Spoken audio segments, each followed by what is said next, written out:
Nije bilo nogometa.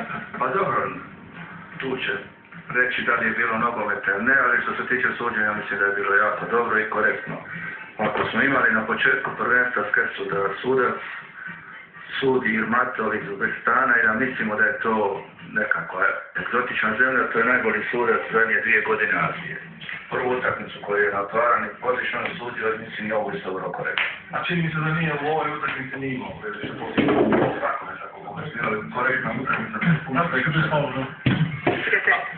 Ali je zato itekako problema i situacija bilo na prvoj i na drugoj utakmici ovoga poslijepodneva u kojima su igrali naši susjedi. Prva je utakmica Njemačka-Srbija, španjolski sudac koji je već u prvih 25 minuta, pola sata podijelio čak ni ne znam koliko žutih kartona. U 10. minuti prvi žuti karton je bilo već u 5. Prvi žuti karton je karton Kloza koji će se kasnije ispostaviti kao... Pa ovdje ćemo vidjeti sad, je li to namjera ili nije namjera, stati sa leđa i to je prekršaj za žuti karton. Ali na Krčevi obojica nismo li ovakvu situaciju imali i na utakmici Italija-Paragvaj, ako se ne varam. Imali ništa suđeno za... Imali smo mi ovakvih detalja na utakmicama po 10-ak, to je stvar suca. On je zauzeo takav stav od početka i držao ga je do kraja. Gospodo? Vidi se da je gospodin Mateo Belsan ipak sudac profesionalni bio i voli tako dijeliti žute kartone i crvene.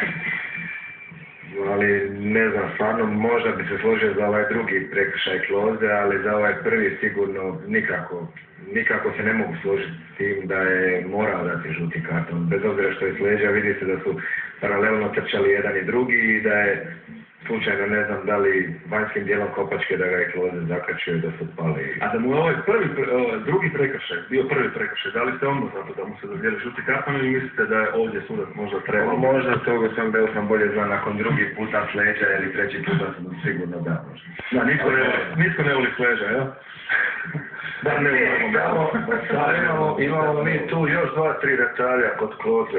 Sudac ove utakmice prije ovog prvog žutog interno, odnosno verbalno upozorio Kloze da ne čini prekršaj i između ova 2 kartona kad je Kloze izabrao golmana i napucao loptu prekida igre.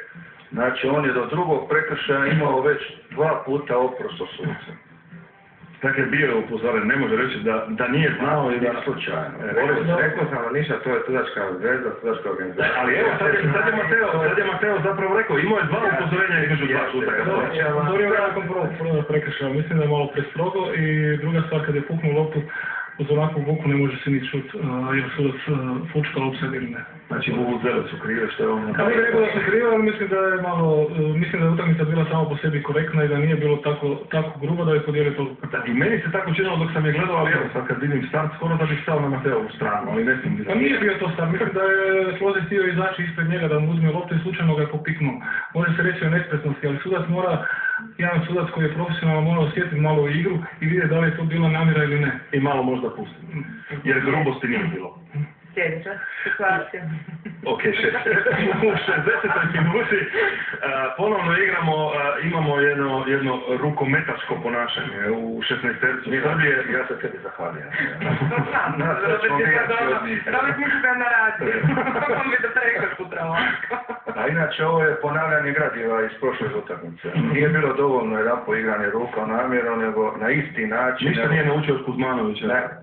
Znači, samo ako treba komentirati da ovo nije za crveni karton, nego dovoljna je stegovna mjera žuti karton, jer se radi o nesportskom igri.